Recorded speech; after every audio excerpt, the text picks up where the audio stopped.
আজকের খাবার আয়োজনে আমার ছিল খিচুড়ি আর আলু দিয়ে গরুর মাংস রান্না।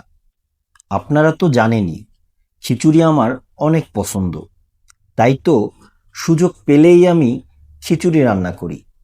আজকেও তাই সুযোগে সদ্ব্যবহার করলাম, খিচুড়ি আর গরুর মাংস রান্না করলাম।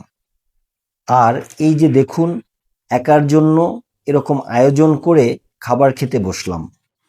তা ভাবলাম আপনাদের সাথে এরকম সুন্দর আয়োজনের ভিডিওটা যদি শেয়ার না করি তাহলে কেমন হবে বলেন। এই যে আমার আয়োজনে ছিল খিচুড়ি, আলু দিয়ে গরুর মাংস রান্না, লেবু কাটা, টমেটোর সালাদ আর সফট ড্রিঙ্কস হিসেবে সাথে ছিল পেপসি। আমার এই আয়োজনটা কেমন লেগেছে অবশ্যই কমেন্টে জানাবেন।